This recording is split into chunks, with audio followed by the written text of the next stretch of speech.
प्यारे छात्रों, आप सभी का स्वागत है। आप सभी का बोर्ड का एग्ज़ाम 1-2 घंटे में प्रारंभ हो जाएगा। तो उसको प्रारंभ होने से पहले इस वीडियो को आप देख के जरूर चले जाइए। जितने भी प्रश्न बताएंगे 100% आपके बोर्ड के एग्ज़ाम में आने वाले प्रश्न हैं। देखिए यहाँ पे जैसे आपको सेंट्रल आइडिया बता देंगे, डायरेक्ट इनडायरेक्ट कुछ इंपॉर्टेंट क्वेश्चन, एक्टिव पैसिव और पंक्चुएशन, ठीक है। इसी तरह एक पोएम बता दे रहे हैं। जितने भी प्रश्न बता रहे हैं इसको एक बार देख के ही बोर्ड के एग्जाम में जाइएगा। जो बताएंगे वही पेपर में आएगा। ये जैसे यहाँ पे 2 सेंट्रल आइडिया बता देते हैं, उसमें से आपके बोर्ड के एग्जाम में सेंट्रल आइडिया आने वाला है। जैसे देखिए आपको आएगा ए टाइगर इन द जू पे सेंट्रल आइडिया, तो कैसे लिखेंगे? तो आपको बस इतने पॉइंट लिखना है, केवल बहुत ही ज़्यादा ना, 2-3-4 लाइन आपको लिखना है सेंट्रल आइडिया में। आपको इस पे नंबर मिलने वाले हैं। जैसे देखिए आप लिखेंगे कैसे, in this poem the poet is trying to contract a tight in the zoo with the tiger in its real natural habitat in order to show the contradiction. The poet shifts the sense from the jungle to the zoo. The poet wants to show the difference between the two environments. बस आपको ए tiger in the जू पे इतने point को केवल लिखना है। इसको जरूर एक बार देख लीजिए और याद करने का प्रयास कीजिए, ठीक है। तो ऐसे इसका सेंट्रल आइडिया आप लिखेंगे। इतने कम समय में सभी सेंट्रल आइडिया आपको रिवीजन करा दे रहे हैं। सभी को देख के एक बार जरूर चले जाइए, ठीक है। अब देखिए अगला क्वेश्चन है फायर एंड आइस पे। इसको भी सेंट्रल आइडिया को देख लीजिए, चाहे वो ये चाहे ये, दोनों में से एक सेंट्रल आइडिया जरूर आपके पेपर में आने वाला है। तो आप जरूर तैयार करके जाइए। The poet has tried of bring the difference between the fire and ice, which represent two different kinds of people. According to the poet, the world can perish by fire and also by ice. Thus, it can perish twice, one by fire and then by ice. The poet feels that the ice of heart is as powerful as the fire of desire to bring complete end of this word. यानी कि आपको क्या करना है, बस इतना। 2 central idea बताएं, 100% लिखित गारंटी देते हैं। यही सेंट्रल आइडिया आपके बोर्ड के एग्जाम में आने वाला है, ठीक है। अब देखो डायरेक्ट इनडायरेक्ट के इंपॉर्टेंट क्वेश्चन है, बता दे रहे हैं। इनको जरूर आप देख के चले जाइए। देखिए पहला प्रश्न है कि मोहन से to Seema please help me. इस प्रकार का डायरेक्ट देगा। इसको इनडायरेक्ट बनाते समय कैसे बनाएंगे? देखिए जब प्लीज से ये वाक्य इन्वर्टेड का में प्रारंभ होगा तो आपको देखिए जब प्लीज कोई करता है तो आपको रिक्वेस्ट यहाँ पर लगाना पड़ेगा। यहाँ पे लिखिएगा मोहन, और सेट टू को क्या लिखेंगे? रिक्वेस्टेड लिखेंगे। तो जब कोई प्लीज लिखेगा तो यहाँ रिक्वेस्टेड लिखिएगा। मोहन रिक्वेस्टेड सीमा, और कामा इन्वर्टेड का हटाने के लिए टू लगा दीजिएगा। हेल्प, और देखिए मी जो होता है इस सब्जेक्ट के अनुसार बदल जाता है, तो मोहन के अनुसार यहाँ क्या हो जाएगा? हिम। तो Mohan requested Seema to help him. फिर अगला देखिए आपका है कि my father said to me comma inverted comma do you want to continue your studies. अब इसको बनाना कैसे बनाएंगे? बनाइएगा माई फादर आस्क्ड। देखिए जब इंट्रोगेटिव रहेगा, जैसे इंट्रोगेटिव चिन्ह रहेगा, तो यहाँ पे सेड टू किस में बदल दिया जाता है? आस्क्ड में। तो my father asked me, comma inverted comma हटाने के लिए इफ का प्रयोग करेंगे। यू को मी के अनुसार बदल देते हैं सब्जेक्ट में, तो मी का क्या हो जाएगा? आपका आई हो जाएगा, ठीक है। I wanted to continue my studies. तो इसको आप पढ़ लीजिए, एक बार रिविजन कर लीजिए। अगला देखिए the teacher said to me comma inverted comma where are you going. इसका बनाएंगे, देखिए द टीचर, देखिए यहाँ पे भी प्रश्नवाचक है, तो यहाँ पे सेड टू को किस में बदल देंगे? Asked me. The teacher asked me. अब यहाँ पे देखिए ए कंजक्शन की तरह उतर जाएगा, वेयर आई वॉज गोइंग। अगला देखिए आप रिविजन कर लीजिए। My friend said to me comma inverted comma please give me your book for 3 days। तो यहाँ पे क्या लगाएगा? माई फादर, प्लीज को हटाने के लिए यहाँ पे रिक्वेस्टेड हो जाता है। मी इन्वर्टेड कामा हटाने के लिए टू जोड़ दीजिएगा। Give him my book for 3 days, ठीक है। अगला प्रश्न देखिए, Ram said to his friend where are you going. लिखेंगे Ram asked his friend where the was going, ठीक है। अगला प्रश्न देखिए आप, the teacher said to me comma inverted comma your duty is to take care of your parents. इसका बनाएंगे the teacher told मी, ठीक है। अब देखिए यहाँ कामा इन्वर्टेड कामा हटाने के लिए क्या लगाना है, सेट टू को यहाँ पर टोल्ड में चेंज कर लेना है और कामा इन्वर्टेड कामा हटाने के लिए डेट का प्रयोग करेंगे, ये जान लीजिएगा। जब इंट्रोगेटिव नहीं रहेगा, प्लीज से वाक्य स्टार्ट नहीं होगा, तो यहाँ पर क्या लगाना है, डेट लगाना है। तो the teacher told me that my duty was to take care of my parents. अगला है आपका कि he said comma inverted comma I shall do my best tomorrow. He said that he would do his best the next day. Tomorrow को किस में change कर देंगे, next day में चेंज कर देंगे, ये ध्यान रखिएगा। ठीक है, चलिए देखिए ये बस इतना इसमें पढ़ लीजिएगा। पढ़ने के बाद देखिए अगला क्या है आपका, एक्टिव पैसिव देख लीजिए। ठीक, देखिए एक्टिव पैसिव का यहाँ पे दिया है 3 men are loading the cart. तो इसमें क्या करते हैं कि यहाँ पे जो ऑब्जेक्ट रहता है इसको सब्जेक्ट बना देते हैं, जो सब्जेक्ट रहता है इसको ऑब्जेक्ट बना देंगे। ठीक है, द कार्ट को पहले लिखिएगा, फिर यहाँ पे क्या है इज बीइंग लिखिएगा, लोडेड बाई 3 men। फिर अगला इसमें लिखना है आपको the king shot the lion was shot by the king. अगला प्रश्न है he did not help me को किस में चेंज करेंगे, आपको पैसिव वॉइस बनाना है, तो I was not help by me बना लीजिएगा। अगला है कि do not insult the poor, तब यहाँ लिखिएगा let not the poor be insulted. अगला प्रश्न आपका है कि ही ऑलवेज हेल्प्स मी, इसको बनाना है तो कैसे बनाएंगे, बनाएगा I am always helped by him. It worries me, इसका पैसिव क्या बनाएंगे, am I am worried by it. ठीक, फिर यहाँ पे I am written a letter, तो इसको लिखिएगा a letter is being written by me. तो इसको देखिए एक्टिव में रहता है, इसको पैसिव में इस तरह बना के आप चले जाइए। सभी प्रश्न जो बताए हैं इसी पर से आने वाले हैं, समझ में आ गया। अब देखिए आपका अगला नंबर का जो प्रश्न है इसको कैसे बनाएंगे, यहाँ पे ध्यान दीजिए। ठीक है, देखिए आप पंक्चुएशन में क्या किया जाता है कि आपको कैपिटल लेटर, ठीक है, कहाँ पे कैपिटल लेटर रहेगा, इस कहाँ पे कामा रहेगा, कहाँ पे प्रश्नवाचक चिन्ह रहेगा, इन सभी चिन्हों को यहाँ पे ध्यान दिया जाता है। जैसे देखिए she said to me have you ever been to Goa, इसको कैसे चेंज करेंगे, यहाँ पे सी लिखिएगा। यहाँ सेड टू मी जब आता है तो यहाँ पे कामा लगाएगा, फिर इन्वर्टेड कामा, और पहला लेटर यहाँ पे कैपिटल कर लीजिएगा। Have you ever been to, यहाँ पे गोवा का पहला लेटर क्या हो जाएगा, कैपिटल गोवा हो जाएगा, और यहाँ पे क्वेश्चन मार्क लगा दीजिएगा, इसलिए प्रश्नवाचक रहेगा तो यहाँ पे क्वेश्चन मार्क आपका लगेगा। अगला देखिए Ram do you like my dress set Shyam, तो देखिए जब भी कोई नाम रहेगा हमेशा कैपिटल लेटर में ही लिखिएगा। और यहाँ पे देखिए सेट श्याम है, इसका मतलब राम के बारे में कहा जाए तो कामा इन्वर्टेड कामा लगा के राम लिखिए, कामा बनाइएगा। Do you like my dress, देखिए यहाँ से इंट्रोगेटिव बन जाएगा, यहाँ पे क्वेश्चन मार्क हो जाए, कामा इन्वर्टेड कामा हो जाएगा। यहाँ पर सेट और श्याम देखिए जब भी नाम रहेगा इसका पहले लेटर कैपिटल में रहेगा तो कैपिटल में लिख दीजिएगा। अगला देखिए कैसे बनाएंगे, the teacher said to me do not waste your time, तो इसको लिखना है पहला लेटर हमेशा कैपिटल में, the teacher said to me, फिर कामा इन्वर्टेड कामा, या फिर डू नॉट लिखिएगा, जब भी इन्वर्टेड कामा के अंदर लिखिएगा तो पहला लेटर हमेशा कैपिटल में रहेगा, तो do not waste your time, फिर इन्वर्टेड कामा बंद। अगला प्रश्न देख लीजिए एक बार, the teacher said to the boys do not abuse anyone, यहाँ लिखिए the teacher said to the boys comma inverted comma do not abuse anyone. देखिए यहाँ पे ये क्वेश्चन मार्क नहीं लगेगा, इसलिए कि इम्परेटिव सेंटेंस है, यहाँ पे क्वेश्चन प्रश्न नहीं पूछा जा रहा है, ठीक है, तो यहाँ पे क्वेश्चन मार्क नहीं लगेगा।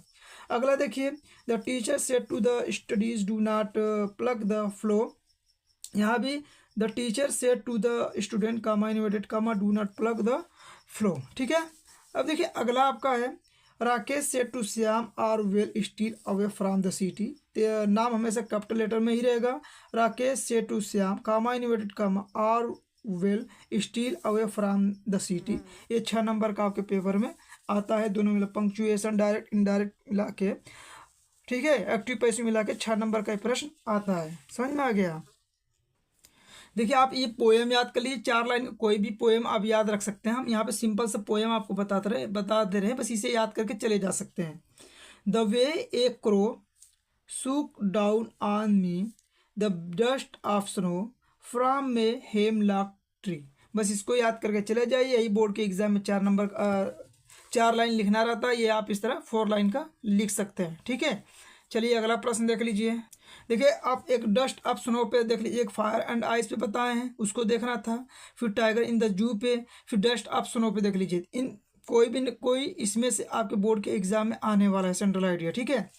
The poem expresses the significance of small thing in changing one's attitude. The poet appreciate the beauty of the, ठीक है, ये जितना बता रहे हैं एक बार जरूर देख के चले जाइए, याद होगा तो आपका रिवीजन हो जाएगा, ठीक है।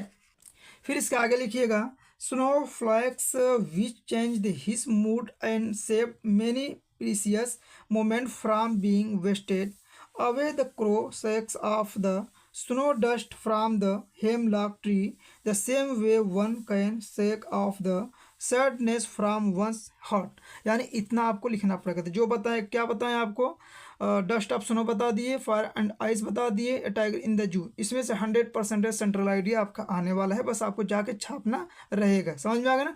कम से कम समय में, आपके पास समय नहीं, 1-2 घंटा के बाद आपको बोर्ड के एग्जाम स्टार्ट होने वाला है, इसलिए आपको थोड़ा फास्ट बताएं, बस रिविजन टाइप बता दे रहे हैं कि सभी प्रश्नों को एक बार देख लीजिए।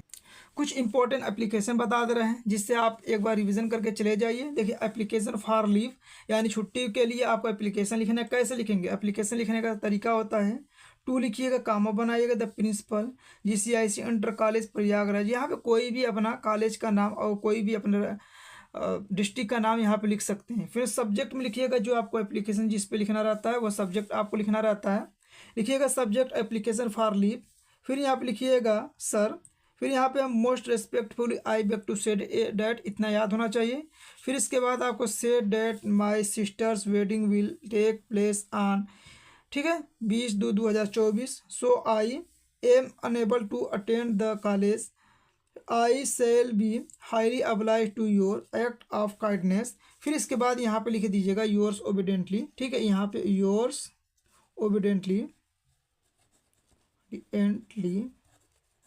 XYZ लिखिएगा, और यहाँ पे क्लास लिख सकते हैं अपना कि कौन से क्लास में आप हैं, ठीक है, क्लास लिख दीजिएगा, ठीक है, यहाँ पे X लिख दीजिए और यहाँ पे अपना डेट डाल दीजिएगा। समझ में आ गया? तो ये आप देख के जा सकते हैं, एप्लीकेशन इस तरह लिखा जाता है।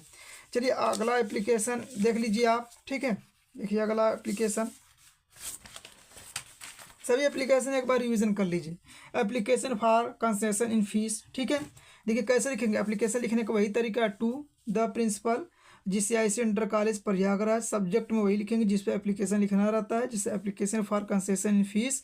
फिर लिखिएगा sir most respectfully I beg to say that I am student of class X। My father is a poor shopkeeper and he is unable to pay the fees. I therefore requested you to grant me concession of fees. फिर लिखिएगा thank you. फिर date यहाँ पर डाल दीजिएगा, yours obediently XYZ, class अपना डाल सकते हैं। इस तरह इस पर एप्लीकेशन लिख सकते हैं। देखिए गेम पे तो जरूर पढ़ के जाइएगा, गेम पे जो बहुत ज़्यादा आपके पेपर में आता है, तो गेम पे पढ़ लीजिएगा। जैसे क्रिकेट पे कहेगा, हॉकी पे कहेगा, कोई भी गेम पे कहेगा तो आपको यही एप्लीकेशन लिखना है। लिखना है to the principal GCIC inter college Prayagraj. Subject application for arrangement for evening game. Sir most respectfully I beg to said, सब में लिखना है, इतना लाइन सब में लिखना है आपको। फिर इसके आगे आपको क्या करना है, most of the student of class X are eager to play football and hockey. There is no arrangement in the college. I therefore request you to grant me arrange for evening game. तो देखिए एक ही तरह का application है, बस बीच में 1-2 line change करना है और सब आपके एक ही पैराग्राफ पे बताए हैं।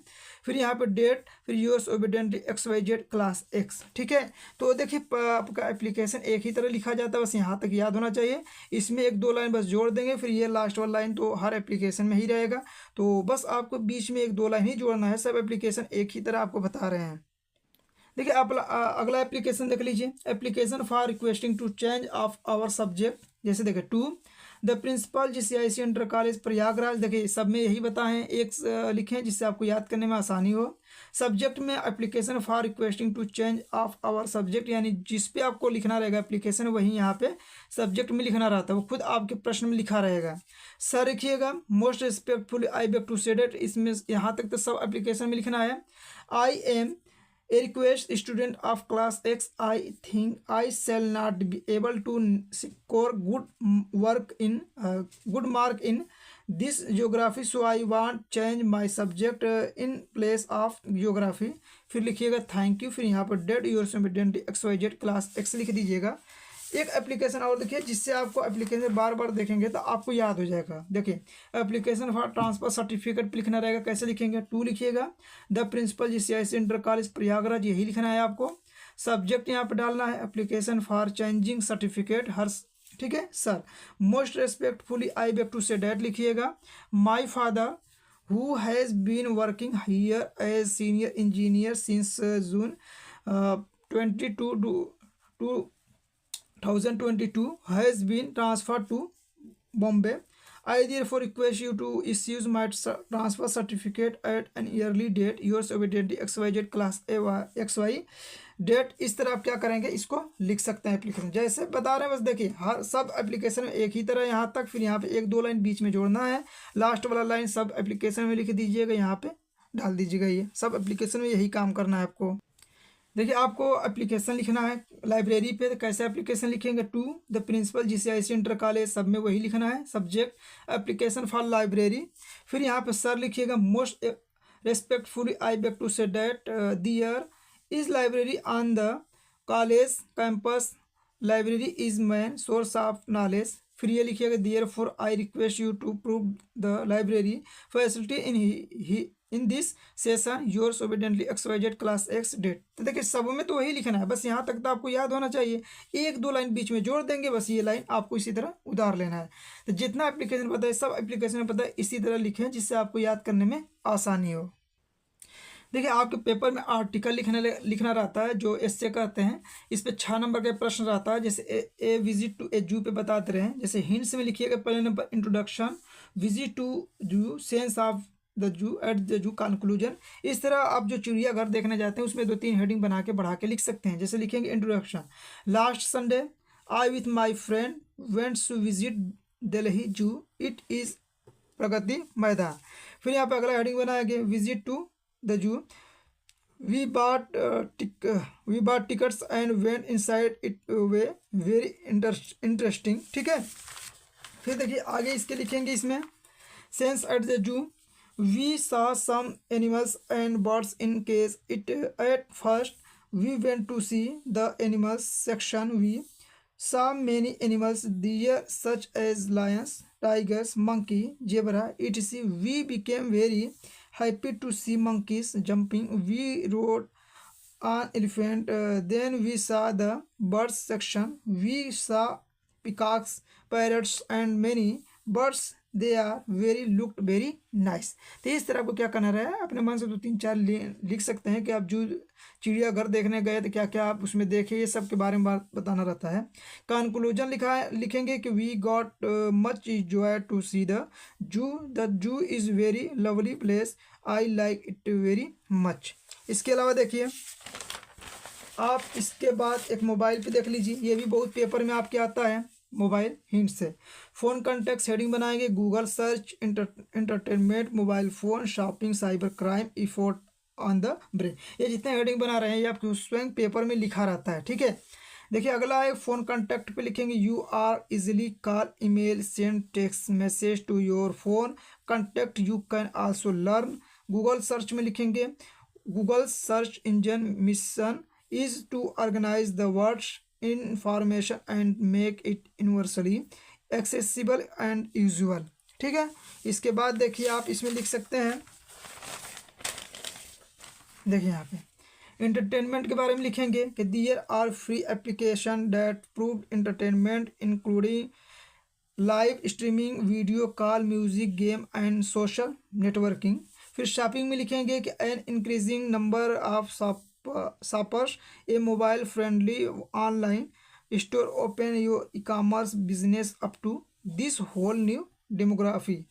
इसके बाद हेडिंग बना गया साइबर क्राइम, तो मोबाइल फ़ोन क्राइम और cyber crime user mobile phone for the commission of a crime such as fraud, identify, theft and cheating. तो इस तरह आपको इस पर लिखना रहता है। जितना आप हेडिंग बना के जितना लिख देंगे उतना आपके लिए अच्छा रहेगा। अगला देखिए आपका है effects on the brain, the disturbed brain activity could impair children's learning ability, cognitive development and other behaviours problem. देखिए जितना प्रश्न बता है इन्हीं प्रश्नों में से आपके बोर्ड के एग्जाम में प्रश्न 100% आने वाले हैं। आप देख के जाएंगे तो सभी प्रश्नों का आंसर दे के आ पाएंगे। ठीक है, तो आपके इंग्लिश के पेपर के लिए आप सभी मेरे प्यारे छात्रों के लिए बेस्ट आप लक जाइए, आपका पेपर बहुत अच्छा होगा। जो प्रश्न नहीं आएंगे उन प्रश्नों को भी बना के लिख के चले आइएगा, एग्जामिनर नंबर देने वाले हैं। ठीक है।